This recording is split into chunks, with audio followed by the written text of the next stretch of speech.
Bine v-am găsit, dragii mei din Zodia Taur, oriunde v-ați afla. Bine ați venit tuturor, atât dragilor mei abonați, cum poate celor care sunteți pentru prima oară pe acest canal. Bine ați venit pe canalul meu Tarot Flor de Loto. Trebuie să mulțumesc din suflet pentru comentariile frumoase, pentru sugestii, pentru like-uri, dar mai ales pentru simpla voastră prezență la fiecare lectură pe care eu o public. Desigur, îndemn celor care încă nu v-ați abonat să o faceți, iar dacă vreți să sprijiniți acest canal implicit pe mine, este foarte simplu, puteți lăsa un like sau un comentariu și în felul ăsta atât de simplu și care nu costă bani, mă puteți sprijini și putem dezvolta acest canal al florilor de lotus, această comunitate frumoasă. Bun, am decis ca astăzi să fac lectura generală pentru luna iulie, un pic diferit față de cum o făceam înainte, și am ales pentru asta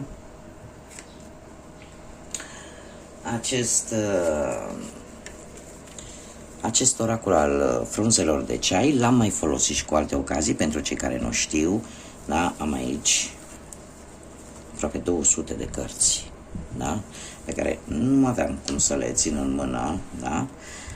Și atunci chiar și autoarea îndeamnă să se folosească un săculeț, în așa fel încât să putem alege cărțile. Și am ales luna iulie, pentru că luna iulie urmează și lectura de astăzi este pentru luna iulie. Cei care aveți lună, soare, Venus sau ascendentul în Zodia Taur, atunci această lectură este de asemenea și pentru voi. Cum desigur, dacă nu veți rezona cu această lectură, puteți urmări viziona lecturile celorlalte zodii care pot reprezenta pentru voi ascendentul, luna sau Venus, și de unde voi puteți să obțineți informații suplimentare. Și avem aici prima săptămână, a doua săptămână, a treia săptămână și mai scoatem încă o carte.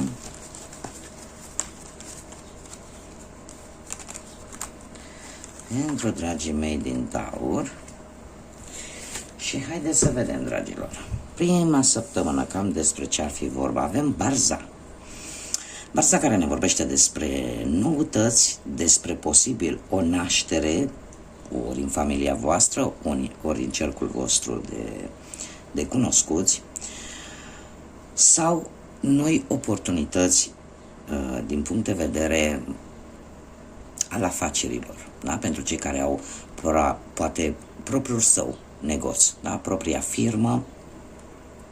Se pare că în prima săptămână din iulie vor apărea noi șanse, noi oportunități bune pentru voi. Cum de asemenea ne vorbește despre vești.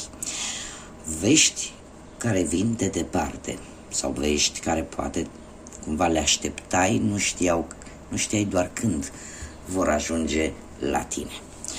Mergem mai departe și în a doua săptămână avem Nodul. Se pare că un plan nu va ajunge la finalizare. Nu știu la ce v-ați gândit, dar e posibil ca problema să nu fie neapărat de la voi. Problema să vină de undeva din nu știu de ce îmi spune că era un plan în care erau implicate cel puțin două persoane. Cel puțin. Și cumva, eu aș zice că nu e de la voi. De ce nu poate merge mai departe acest plan? Pentru că undeva s-a blocat. Hai să vedem. În următoarea săptămână. Da, ți se va închide într-adevăr niște uși, dar, cum bine știm, atunci când se închide o poartă, o alta se deschide, iar dacă nu se deschide o altă poartă, cel puțin o fereastră, se va deschide. Și despre asta îmi vorbește această carte. Într-adevăr, un plan se pare că nu va avea șanse de reușită, dar totuși sunt alte oportunități care te așteaptă. Probabil că în a treia săptămână a lunii iulie, cumva, ori va trebui să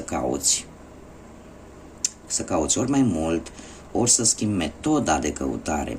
Nu știu, posibil să fie pe orice plan al vieții, da? Despre orice poate fi vorba, plecând de la un plan relaționat cu munca, un plan poate relaționat cu afacerile, un plan poate relaționat cu relațiile, da? Cam despre orice poate fi vorba. Cert este că trebuie să le cauți. Oportunități vor fi, nu trebuie să te lași bătut pentru simplu fapt că ceva nu a ieșit, ceva s-a blocat. De fapt, acest not din a doua săptămână mie îmi sună mai mult a blocaj.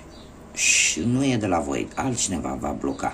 Dar nu-i problemă pentru că oportunități încă mai există.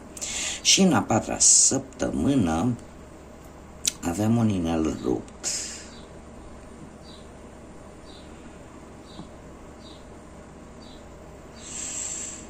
Da, din păcate se pare că cel puțin în relație, pentru unii dintre voi, da, pentru cei care veți rezona, desigur, lucrurile cumva se vor împărți. Drumurile se despart și de asemenea ne mai vorbește și despre anumite asocieri. Dacă aveți firma voastră, da, negoțul vostru, afacerea voastră și aveți un asociat, se pare că ceva se întâmplă și cumva fiecare o ia în direcții diferite. Haideți să vedem ce ne spune și tarotul, totuși. Energii, mesaje, sfaturi care vin pentru Zodia Taur în luna lui iulie.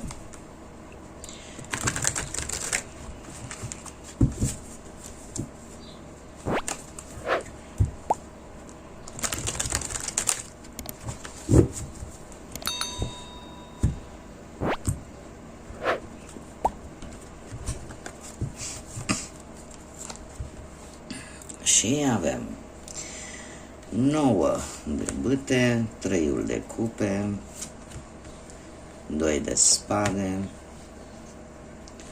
arcanul major, moartea și, haideți să le punem un pic mai sus, ca să aibă loc toate. Și cavalerul de monede. Bun, dragilor. Situația actuală, avem 9 de bâte. 9 de bâte care ne vorbește despre a fi pe punctul de a rezolva ceva. Dar cumva apar anumite provocări, apar anumite obstacole. E ca și cum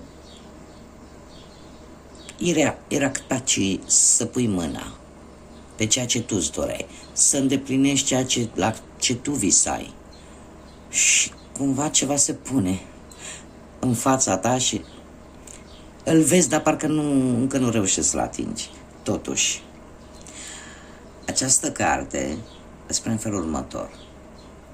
Chiar dacă e posibil să fie avut anumite provocări sau dacă n-ai avut, cât de curând toate vor veni, să te întârzie, nu trebuie să renunți, trebuie să ai acea determinare, da? Și să mergi înainte, să nu te lași bătut acum pe ultimii 50 de metri.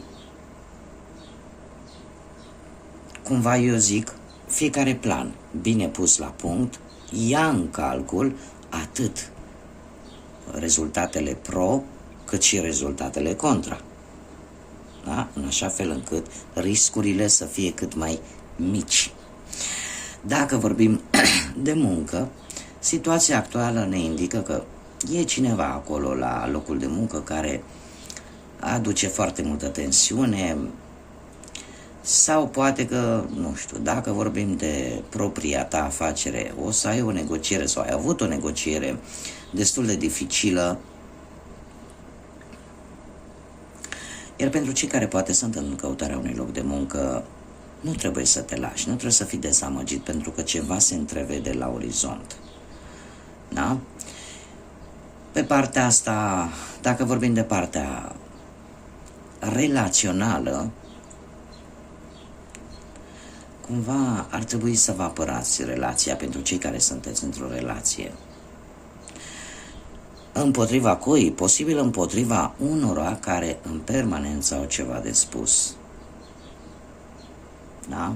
Și eu aș zice, această carte reprezintă zodia Săgetător, nu știu dacă vă spune sau nu ceva, dar ca și planeta are Luna.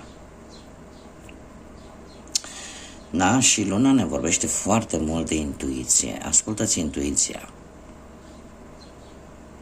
Știu că poate în inconștientul tău ai momente când îți faci tot felul de scenarii, dar totuși ascultă-ți intuiția și încearcă să nu renunți. Da? Pentru că se pare că ești foarte aproape să realizezi ceva. Bun, de-a lungul lunii iulie, cum va fi pe partea profesională? Și avem un 3 de cupe. Pe partea muncii aș zice că este destul de bine, destul de mulțumitor, cumva ambientul profesional nu are nimic rău de spus, ca să zic așa. Poate cei care, exact cum am mai spus, caută un loc de muncă, au mari șanse în luna aceasta, în iulie, să găsească acest loc de muncă și chiar să celebreze găsirea acestui loc de muncă. Da? Pe partea banilor, pe partea economică avem un 2 de spade. Un 2 de spade care, aș zice eu că este destul de echilibrată partea asta financiară, dar totuși trebuie să fiți prudenți. Adică să nu cheltuiți mai ales dintr-un impuls emoțional. Ce înseamnă asta? Înseamnă că,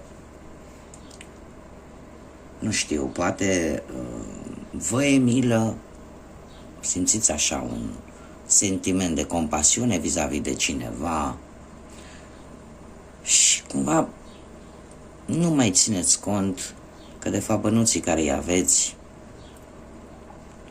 nu mai sunt foarte mulți și hai să cheltui, hai să iau cu tare, adică nu trebuie, cumva trebuie să vedeți lucrurile foarte rațional din punct de vedere economic al banilor.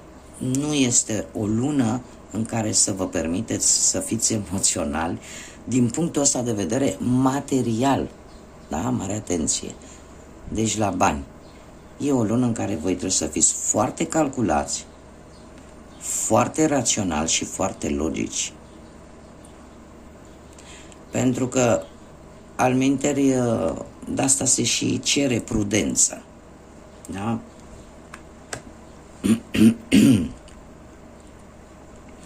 Prudență și echilibru.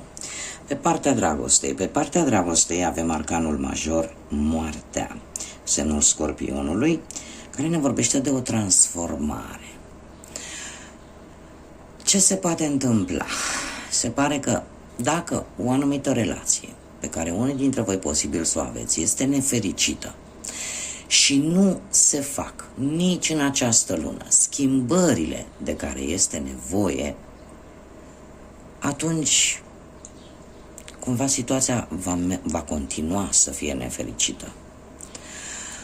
Dacă, de exemplu, există cineva care, ori tu, ori perechea ta, se sacrifică renunțând poate, cum să zic eu, sau nu face, mai bine zis, nu face schimbarea, poate din cauza fricii de a rămâne singur sau singură, atunci iară lucrurile nu vor merge bine. Da? Dar dacă se va face această schimbare, această transformare, toate acele obstacole vor dispărea din relație. Ce înseamnă asta? Înseamnă că dacă într-o relație nu există respect, nu există empatie, grijă, sentimentul de protecție față de cel de lângă tine, sentimentul de înțelegere față de lângă tine. Și nu se schimbă ceva vis-a-vis de acest aspect al relației, nu are cum să meargă înspre bine. Odată ce poate se va schimba și se va ajunge ca în relația să aibă respect, să aibă înțelegere, să aibă iubire care este esențială, nu? Atunci, într-adevăr, aceste schimbări vor alunga obstacolele care pot apărea într-o relație. Pentru cei care sunteți singuri, acest arcan major ne vorbește despre cineva nou. Cineva nou care poate apărea la locul de muncă și care se poate transforma foarte bine într-o viitoare relație. Da? Cam atât despre dragoste. Pe partea sfatului. Ce sfat vă dă cărțile pentru această lună iulie? Avem Cavalerul de Monede. Cavalerul de Monede care ne vorbește de poate apariția sau existența deja a unei persoane meticuloase, unei persoane care știe că va câștiga, care are foarte multă răbdare, are un bun comportament, persoană responsabilă și care poate apărea în viața voastră dacă încă nu există, o persoană posibil într-o zodie de pământ, Taur, Fecioară sau Capricorn, și care cumva va veni cu, cum să spun eu, ori va aduce după sine o situație în care responsabilitatea va fi un aspect important, sau chiar dacă posibil să fie o persoană care a promis ceva sau a făcut un compromis. Dacă nu vorbim de o persoană și putem vorbi de o situație, atunci se pare că în această lună, dragii mei tauri, trebuie să fiți meticuloși, trebuie să aveți acea mentalitate de învingător, trebuie să aveți răbdare, pentru că lucrurile se vor mișca lent, în general, atât pajul cât și cavalerul. De fapt, Cavalerul de Monede este cel mai lent cavaler, dar cel mai sigur. Da? Se mișcă încet, dar sigur și bine. Deci, cum spuneam, în această lună să fiți cât mai responsabili, să căutați siguranța în primul și în primul rând a voastră și a celor dragi, să fiți perfecționiști, să fiți responsabili și nu numai pe partea muncii, cam pe toate aspectele vieții, și cumva să onorați acele promisiuni, acele compromisuri pe care poate la un moment dat le-ați făcut cuiva. Ce sfat mai ne dă această carte? Mare grijă cu încăpățânarea.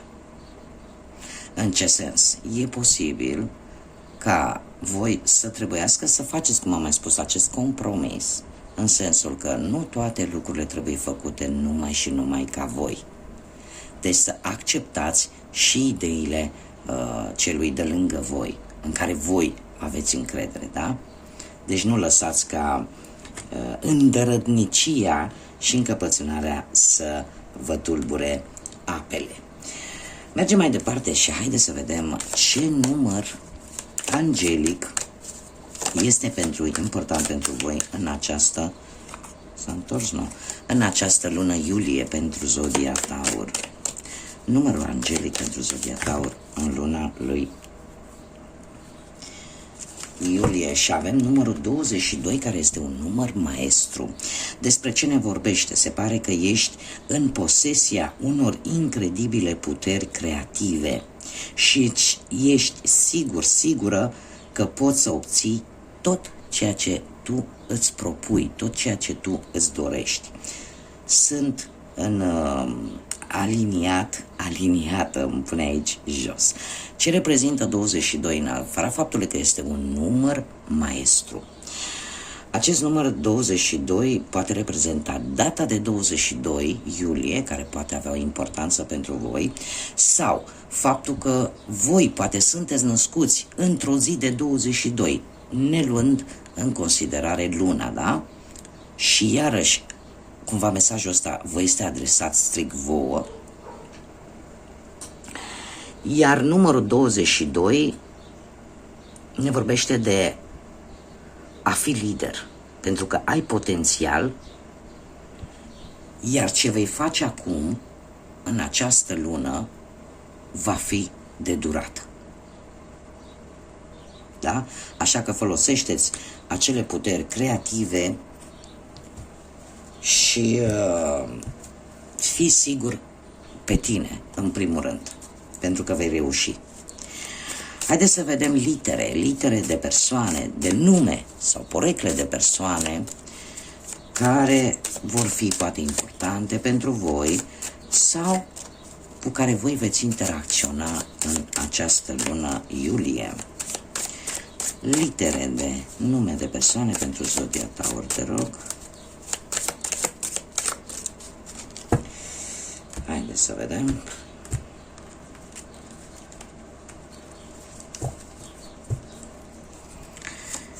Și avem litera O, litera N, litera P, litera Z, litera S și litera U. Bun, dragilor, deci inițiale de nume de persoane cu care voi veți interacționa sau care vor avea ceva important de spus de-a lungul lunii iulie. Aceasta a fost lectura pentru voi. Eu vă mulțumesc pentru prezență, aștept comentariile voastre, like-urile voastre și desigur pentru cei care încă nu s-au abonat, nu este târziu să o faceți, nu costă absolut nimic, este gratuit și dorindu-vă o lună iulie plină de multă căldură, sufletească, pentru că afară sigur e căldură, cum am mai spus, mai ales pentru noi, cei care suntem în emisfera nordică, așa că multă căldură sufletească, multe vești bune, multă energie pozitivă, iar până data viitoare să fiți iubiți, dragilor!